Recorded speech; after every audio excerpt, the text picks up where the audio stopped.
Halo semuanya, Assalamualaikum warahmatullahi wabarakatuh. Balik lagi di channel YouTube aku. Nah, untuk di video kali ini aku mau ngelanjutin episode yang kedua, yaitu tentang BPJS kesehatan untuk bayi yang baru lahir. Jadi di episode pertama kemarin aku udah bahas, videonya ada di sini. Nah, jadi untuk sekarang aku mau ngejelasin gimana sih caranya untuk bayi yang udah lahir terus udah punya kartu, tapi kita mau ganti nama di kartu BPJS atau perpanjang kartu BPJS si bayi itu yang kartunya itu statusnya masih sementara. Nah, jadi buat kalian yang pengen tahu gimana sih step-stepnya dan persyaratannya apa aja, so, buat kalian yang baru nonton video aku, jangan lupa untuk support aku terus dengan cara klik subscribe dan aktifin notification bell-nya supaya kalian gak ketinggalan video terbaru dari aku.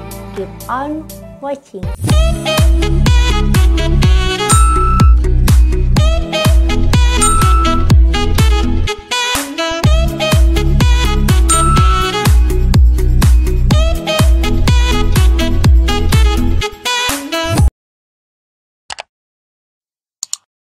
Oke teman-teman, jadi buat kalian yang udah bikin kartu BPJS untuk bayi kalian yang udah lahir, nah itu kan status si kartunya kan masih sementara, berlaku selama 3 bulan.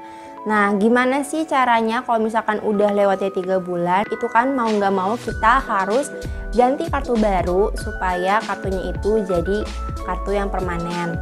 Nah, terus di kartu yang sementara itu pun namanya masih bayi nyonya atas nama kalian. Kayak aku di sini kartu identitas anakku itu namanya adalah bayi nyonya Fitariani.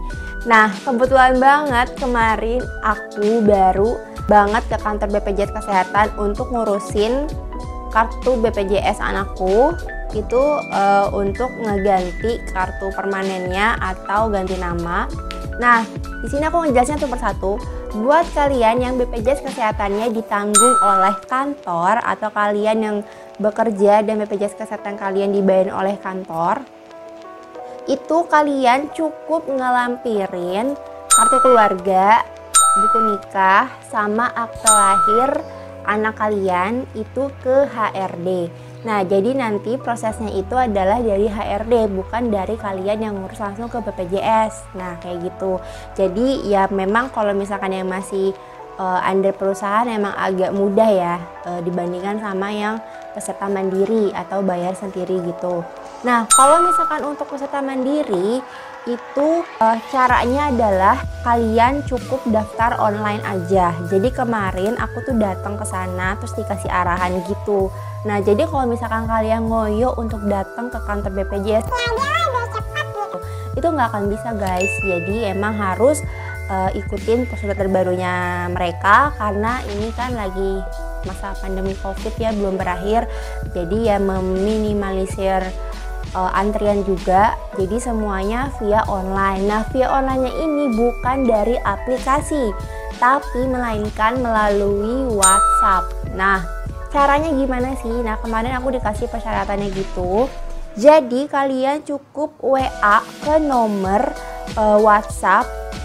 Nanti nomor WhatsApp-nya ada di description box aku. Itu dia per daerah gitu, beda-beda nomor WhatsApp-nya. Dari mulai Jakarta Barat, Pusat, Selatan, Timur, Utara, Bogor, Depok, Tangerang, Tangsel, Bekasi, Cikarang, Cibinong, sama Tigaraksa. Itu nanti nomor teleponnya aku taruh semuanya di description box aku. Kalian bisa langsung catat nomornya di situ. Nah, untuk caranya gimana sih? Kalian cukup ketik formatnya adalah nama pelapor alias nama kalian, dash nama peserta BPJS-nya, terus dash nomor kartu peserta atau nomor KTP, dash terus nomor HP peserta, terus dash kode layanan. Nah, kode layanan itu banyak banget, ada 10 kode layanan. Nah, nanti kalian bisa cek nih kode layanannya tuh seperti ini. Kalian tinggal pilih kalian mau jenis pelayanan yang kalian ajukan tuh apa. Nah, kalau misalkan kalian mau ganti kelas pun bisa. Jadi menurut aku ini tuh bener-bener super simpel banget caranya dari si pihak BPJS.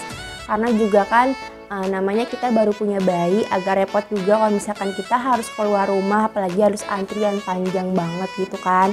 Jadi menurut aku ini lumayan ngebantu banget kalau via online, karena kita cukup via WhatsApp aja, itu nanti langsung bisa diurus sama mereka gitu. Nah, pertanyaannya adalah, perlu nggak sih kita ke kantor BPJS setelah kita daftar online? Jawabannya adalah perlu. Perlunya apa? Jadi setelah kita daftar online melalui WhatsApp, itu tuh nanti kita dikasihkan nomor antrian kita, diurusnya nomor kayak ya nomor antrian gitulah, diurus yang keberapanya. Nah, nanti setelah dapat nomor antrian itu kan kita nanti diproses kan datanya. Nah, abis diproses gitu nanti pasti mereka minta data-data deh tuh, surat-surat elektroniknya. Jadi maksudnya tuh kayak scanannya gitu, kita kirim via WA.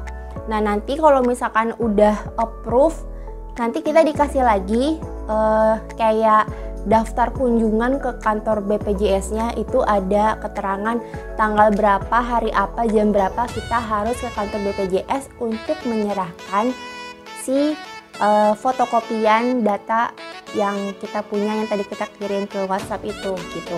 Jadi kita nggak bisa seenaknya datang ke kantor BPJS gitu. Nah, nanti untuk kartunya itu akan di-email oleh BPJS. Nah, nanti kita tinggal print aja, atau enggak kalau misalkan kita mau berobat itu cukup kasih e-cardnya ke klinik gitu kan. Ini kartu anak saya kalau misalkan mau berobat, atau kadang kan pihak klinik ada yang mau minta fotokopiannya gitu, ya udah kalian berarti mau nggak mau harus print kartu tersebut yang ada di email. Oh iya, catatan untuk kalian dari BPJS Kesehatan, di sini untuk WhatsApp dia itu ada jam pelayanannya. Jadi kalau misalkan nggak dibales, ya udah sabar aja dulu ya guys, karena kan pasti antrian banyak banget gitu kan. Nah, jadi untuk jam pelayanan WhatsApp-nya ini sendiri adalah dari hari Senin sampai Jumat itu jam 8 pagi sampai jam 3 sore. Nah, jadi ya udah, kalau misalkan kalian udah WhatsApp ke nomor itu, kalian cukup tunggu aja balasan dari operatornya kayak gitu.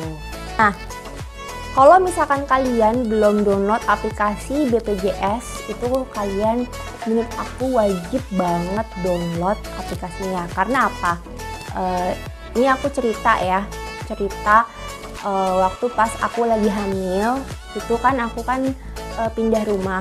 Jadi waktu pas aku sebelum nikah, aku tinggal di daerah Tangerang Selatan. Setelah menikah aku pindah gitu kan ke daerah Kebonjeruk.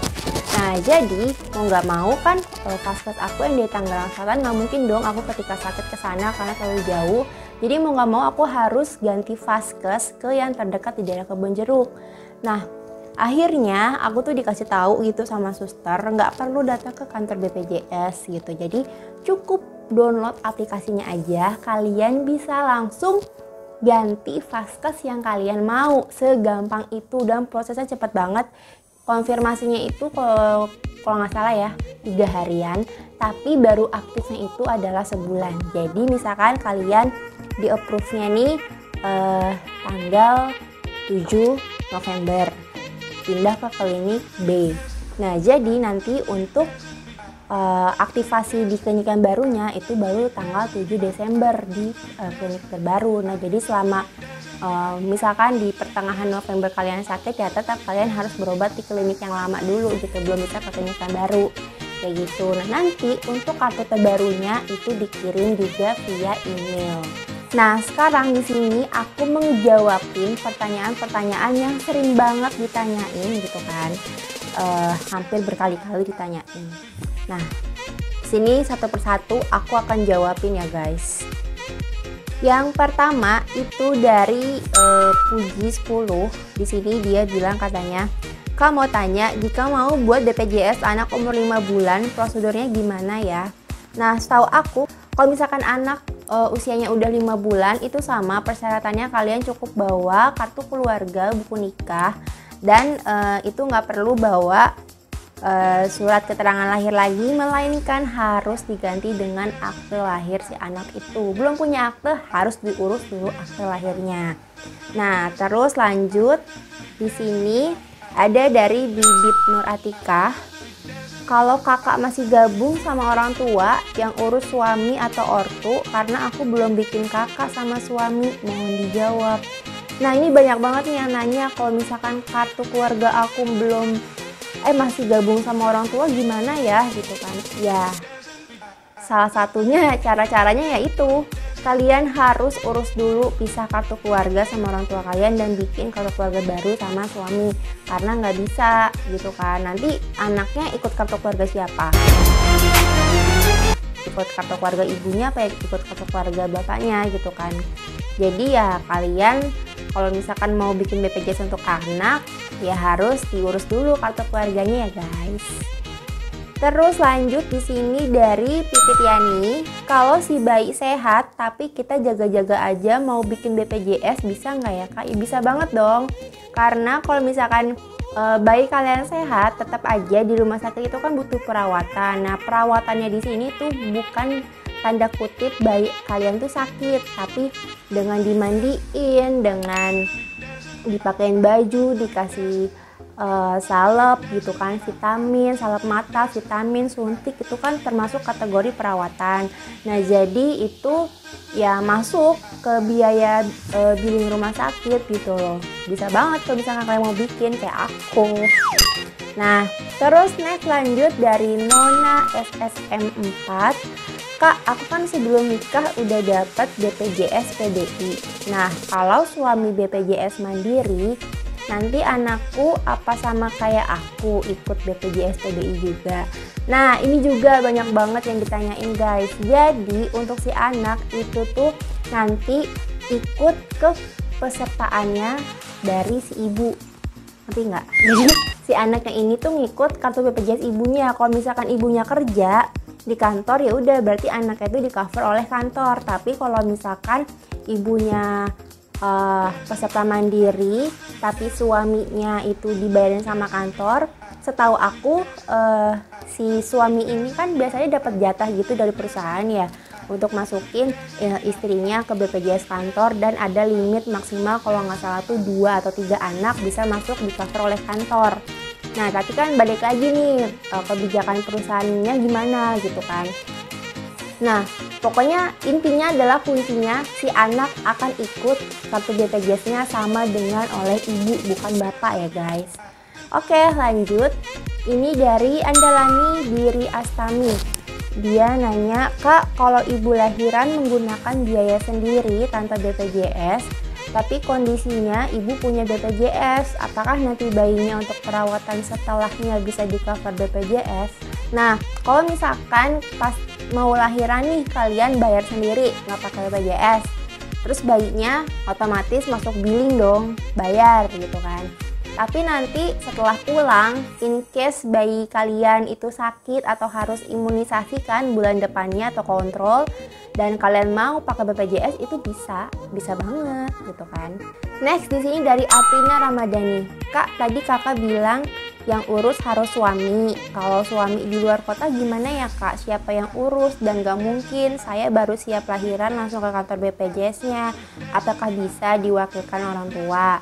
Nah, ini adalah persyaratan yang aku bilang di video sebelumnya, jadi kalian harus nonton dulu ya. Nah, jadi jawabannya adalah kalian coba dulu tanya ke rumah sakit atau klinik kalian tempat bersalin. Kemarin itu aku lahiran, alhamdulillahnya diurusin sama pihak rumah sakit. Jadi aku cukup kasih kartu keluarga, buku nikah, sama udah itu aja sih, karena kan surat keterangan lahir dari pihak rumah sakit kan. Jadi aku cuma kasih 2 dokumen itu ke pihak rumah sakit. Terus pas pulang check out itu aku langsung dikasih kartu BPJS-nya. Jadi coba dulu kalian tanya ke rumah sakit apakah bisa diurusin, dibantu gitu kan dari pihak rumah sakit atau klinik tempat kalian bersalin gitu. Nah, kalau misalkan nggak bisa, ya udah gitu, kalian minta tolong oleh orang tua, ya bilang aja suaminya emang lagi nggak ada di sini gitu. Nah terus next is viral dokumenter. Kalau bayi umur 2 bulan ibunya pakai BPJS PBI, kakak sudah jadi, tapi untuk akte belum jadi, gimana? Bisa nggak pakai akte?